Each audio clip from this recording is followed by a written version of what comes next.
Hello. Hello. എന്താ ശബ്ദത്തിനൊരു കടുപ്പം? ഓ എന്നെ അങ്ങ് വിട്ടേക്ക്, ഞാനൊരു പാവം. അതങ്ങ് സ്വയം പറഞ്ഞാൽ മതിയോ? അവരുടെ എല്ലാവരുടെ മുമ്പിൽ എന്നെ നാണം കെടുത്തിട്ട് നിനക്ക് മതിയായില്ലേ? അതിനുള്ള സാഹചര്യം ഉണ്ടാക്കിയതാരാ? പിന്നല്ലാണ്ട് പിന്നെ എന്തൊക്കെയായിരുന്നു? പ്രേമയെ കണ്ടു പഠിക്ക്, കുടുംബബന്ധങ്ങളുടെ മഹിമ എരുമ. ഹോ, മോറൽ സയൻസ് ക്ലാസ് അല്ലായിരുന്നു. അതിന് നിനക്കെന്താ? മിസ്റ്റർ പ്രത്യക്ഷ്, താങ്കൾക്ക് ആ പ്രേമയെ കാണുമ്പോൾ ഉള്ള വെപ്രാളമൊന്നും എനിക്ക് മനസ്സിലാകുന്നില്ല എന്ന് കരുതരുത്. ഇതൊക്കെ മനസ്സിലാക്കിയിട്ട് തന്നെ ഞാൻ ഇങ്ങോട്ട് പോകുന്നത്. നിന്നെ എന്തിനാ ചന്ദ്രേട്ടൻ ഇങ്ങോട്ട് കൊണ്ടുവന്ന് എന്നെ പുറത്താക്കാൻ അല്ലേ? എന്നാ പിന്നെ അതങ്ങ് ചെയ്യും. അങ്ങനെ ചെയ്തു കഴിഞ്ഞാൽ പുറകെ ഞാനും ഇറങ്ങേണ്ടി വരും. ഇതാവുമ്പോൾ ഒരു അഡ്ജസ്റ്റ്മെന്റിൽ നമുക്ക് രണ്ടുപേർക്കും അങ്ങ് മുന്നോട്ട് പോവാം. ബെസ്റ്റ്. ചന്ദ്രേട്ടനും പ്രിയേച്ചും നമ്മുടെ കാര്യം അറിയുന്നവരേ ഉള്ളൂ ഇതൊക്കെ. അത് കഴിഞ്ഞാൽ പിന്നെ എന്ത് സംഭവിക്കുന്നു ഓർത്തിട്ട് എനിക്കൊരു എത്തുപിടിയും കിട്ടുന്നില്ല. നീ ഒന്ന് സമാധാനപ്പെട്, നമുക്ക് വഴി ഉണ്ടാക്കാം. ഞാൻ ആ പ്രിയേച്ചിയിൽ നിന്നും നല്ല പിള്ള ഇമേജ് വാങ്ങിയതുപോലെ നീ ആ ചന്ദ്രേട്ടനെ കൊണ്ട് നല്ലത് പറയിപ്പിക്കണം. ആഹാ, എന്ത് നല്ല നടക്കാത്ത സ്വപ്നം. സ്വപ്നങ്ങളൊക്കെ നടത്തിയെടുക്കാൻ പഠിക്കണം. അതൊക്കെ നിന്റെ മിടുക്ക്. ഇത്രയും കാലം നീ ഐഡിയ ഒന്നില്ലേ? ഇതിനും കൂടെ എന്തെങ്കിലും ഐഡിയ താ. നീ എനിക്ക് കുറച്ച് സമയം എന്താ, ഞാൻ ഒന്ന് ആലോചിക്കട്ടെ. എന്തായാലും പരസ്പരം കാണുമ്പോൾ കടിച്ചു കയറാൻ നിൽക്കുന്ന ഈ ക്യാരക്ടർ മെയിൻറ്റെയിൻ ചെയ്യുന്നതാണ് നമുക്ക് രണ്ടുപേർക്കും നല്ലത്. അത് തന്നെ എനിക്കും പറയാനുള്ളത്. പിന്നെ ഈ ഫോൺ വിളി ഭയങ്കര റിസ്ക് ആണ് കേട്ടോ. പ്രിയേച്ചി ചന്ദ്രേട്ടനും ഇവിടെ ഉള്ള മറക്കരുത്. അതൊന്നും ഞാൻ മറന്നിട്ടൊന്നുമില്ല. എന്നെ വെറുതെ നീ പേടിപ്പിക്കല്ലേ. ശരി, ഞാൻ വയ്ക്കുക. ഞാൻ രാത്രി വിളിക്കാം. ഓക്കെ, ശരി.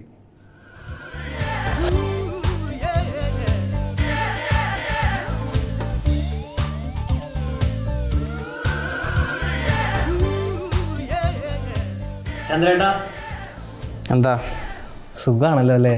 2 ആഴ്ച മുമ്പ് വരെ പ്രത്യേകിച്ച് സൂക്കറൊന്നും ഇല്ലായിരുന്നു. പക്ഷെ ഇപ്പോൾ അതല്ലല്ലോ അവസ്ഥ. എന്തു പറ്റി ചന്ദ്രേട്ടാ? ദികൂളിനി എന്ത് പറ്റാനാ? ഞാൻ നിന്നോടൊരു കാര്യം ചോദിക്കണമെന്ന് പറഞ്ഞിരിക്കുകയായിരുന്നു. ചോദിക്കാം ചന്ദ്രേട്ടാ, ചോദിക്കും. വന്നിട്ട് കുറച്ച് ദിവസമായില്ലേ? പോകാൻ ഉദ്ദേശമൊന്നും ഇല്ലേ? ഓ, ഞാനിവിടെ നിൽക്കുന്ന ഒരു ശല്യമാണെന്നാണോ ചന്ദ്രേട്ടൻ ഇൻഡയറക്റ്റ് ആയിട്ട് പറഞ്ഞു വരുന്നത്? എടാ തെറ്റിദ്ധരിക്കല്ലേ, ഇൻഡയറക്റ്റായിട്ട് പറഞ്ഞൊന്നുമില്ല, ഡയറക്റ്റായിട്ട് പറഞ്ഞേ. ഇത്രയും പറഞ്ഞിട്ട് മനസ്സിലാകത്തില്ലെന്ന് പറഞ്ഞാൽ ഞാനിപ്പോൾ എന്ത് ചെയ്യാനാ? എടാ ബാഗ് പാക്ക് ചെയ്യാൻ പോകണോ?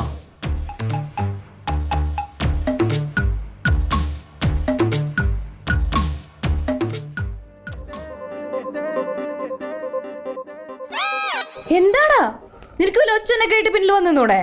അതെ, എന്നാൽ അടുത്ത പ്രാവശ്യം മുതൽ ഞാൻ ഒരു കാര്യം ചെയ്യാം. സൗബിൻ സാറിനെ വിളിച്ചുകൊണ്ട് വരാം. അതാകുമ്പോൾ പുള്ളി ഇവിടെ വന്നിട്ട് ഡാൻസ് കളിച്ചോളൂല്ലോ. നീ വന്ന കാര്യം എന്താ ചങ്ങ പറ, വേറെ പലതും വിളിച്ചു പറയട്ടെ. നിങ്ങളെ കെട്ടിയവൻ എന്നെ വീണ്ടും അപമാനിച്ചു. ഓ, പുതിയതായിട്ട് എന്തെങ്കിലും പറയാനുണ്ടോ? അപ്പൊ ചേച്ചിക്ക് ഞാനിവിടെ നിൽക്കുന്ന ഇഷ്ടമല്ല? നിന്റെ അടുത്ത് എത്ര ദിവസം വേണമെങ്കിലും ഇവിടെ നിന്നോളാൻ പറഞ്ഞില്ലേ? പിന്നെന്തിനാണ് അങ്ങേരെ എപ്പോഴും എപ്പോഴാ പോണേ എന്ന് ചോദിച്ചുകൊണ്ടിരിക്കണത്? അത് നീ അങ്ങേരുടെ അടുത്ത് പോയി ചോദിക്കേ. ചേച്ചി എനിക്ക് വേണ്ടി ചോദിക്കണം. ഞാൻ എന്താ നിന്റെ വാടക കൊണ്ടോ? പോയടാ അവിടെ നിന്ന്. അപ്പൊ ചേച്ചി എനിക്ക് വേണ്ടി ചോദിക്കില്ല? ശരി, ഞാൻ പോയി തരാം.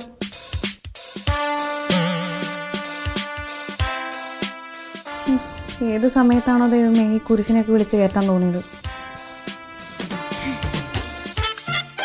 ഇതൊക്കെ ആരാന്ന് ഇവരുടെ വിചാരം? വലിയ കൊമ്പത്തെ സാറുമാർ. ഞാൻ അത്യാവശ്യം കാശൊക്കെ കണ്ട് തന്നെ വളർന്നതാണ്. വെല്ലവൻ്റെ കാശാണേലും അത് സ്വന്തം പോലെയാക്കി മാറ്റാൻ ഒരു പ്രത്യേക കഴിവുള്ള ഒരു അച്ഛൻ്റെ മകനാണ് ഞാൻ. പലപ്പോഴും ഇതൊക്കെ ഇവർ മറക്കുന്നു. അല്ലെങ്കിലും അതങ്ങനെയാണല്ലോ. പ്രത്യക്ഷേ, എന്താ ജ്യൂസ് കണ്ടിട്ട് മനസ്സിലായില്ലേ? ഞാനിപ്പോൾ ജ്യൂസും ചോദിച്ചില്ലല്ലോ. അയ്യോ, ചോദിച്ചിട്ടൊന്നുമല്ല. ഇവിടെ എല്ലാവർക്കും ജ്യൂസ് ഉണ്ടാക്കിയപ്പോൾ ഒരു ഗ്ലാസ് കൊണ്ടുവന്ന് തന്നു. വേണമെങ്കിൽ അയ്യോ, ചന്ദ്രേട്ടൻ ഇതൊക്കെ അറിഞ്ഞായിരുന്നു. അങ്ങേർക്ക് ഇതൊന്നും ഇഷ്ടപ്പെടില്ല, അതുകൊണ്ടാ. ഇതൊന്നും എന്നോട് പറയേണ്ട ആവശ്യമില്ല. അതെ, കുടിച്ചിട്ട് തരുമായിരുന്നെങ്കിൽ എനിക്ക് ഗ്ലാസും കൊണ്ടങ്ങ് പോവായിരുന്നു. അയ്യോ, ഞാൻ തന്നെ കൊണ്ടുപോയി കഴുകി വെച്ചോളാം. ശരിക്കും നല്ല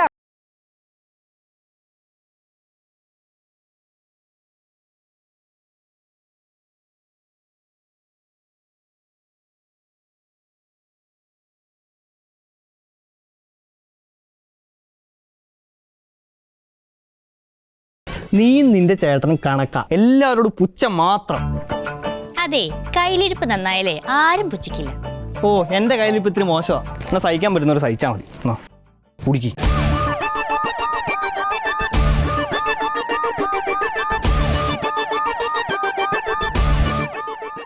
എന്താ പ്രശ്നം? എന്നോടാണോ? പിന്നല്ലാതെ ചന്ദ്രൻ എന്തിനാ അവനെ കാണുമ്പോൾ ഇങ്ങനെ ദേഷ്യപ്പെടുന്നേ? ഞാൻ അവനോട് എന്ത് പറഞ്ഞു എന്നാ? കാര്യം ചന്ദ്രൻ അവനെ ഇഷ്ടമില്ല എന്ന് എനിക്കറിയാം. എന്ന് വെച്ചാൽ അതിങ്ങനെ ഇടയ്ക്കിടയ്ക്ക് പറയണമെന്നുണ്ടോ? അവനിവിടെ മര്യാദയ്ക്കാണ് നിൽക്കുന്നെങ്കിൽ എനിക്കിങ്ങനൊന്നും പറയേണ്ട കാര്യമില്ലല്ലോ.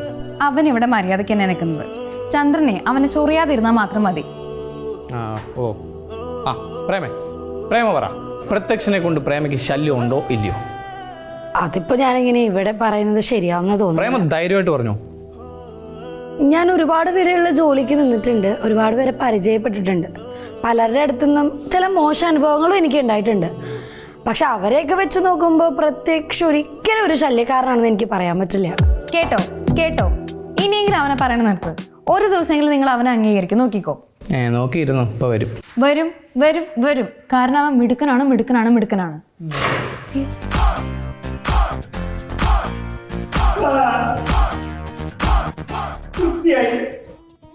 എനിക്ക് തൃപ്തിയായി. എന്നെ അംഗീകരിക്കാൻ പ്രിയേച്ചി ഇവിടെയുണ്ട്. ഞാൻ മോശക്കാരനല്ല എന്ന് പറയാൻ പ്രേമ ഇവിടെയുണ്ട്. നേരത്തെ നിങ്ങൾ പറയുന്നതെല്ലാം കേട്ട് ചങ്ക് തകർന്നു അടുക്കള വഴി നൈസായിട്ട് കയറി ബാഗ് കൊടുത്ത് ഇതിലൂടെ എസ്കേപ്പ് ആവുമെന്ന് വിചാരിച്ചവരാണ് ഞാൻ. പക്ഷെ നിങ്ങളെല്ലാം ഇത്ര എന്നെ മനസ്സിലാക്കുമ്പോ ഞാൻ ഇനി എങ്ങോട്ട് പോവാനാ, എന്തിനു പോവാനാ? ഞാൻ ഇനി എവിടെയും പോകണില്ല.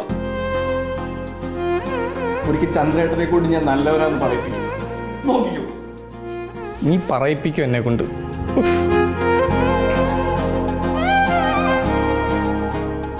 ഇത് അവസാനിക്കത്തില്ലേ?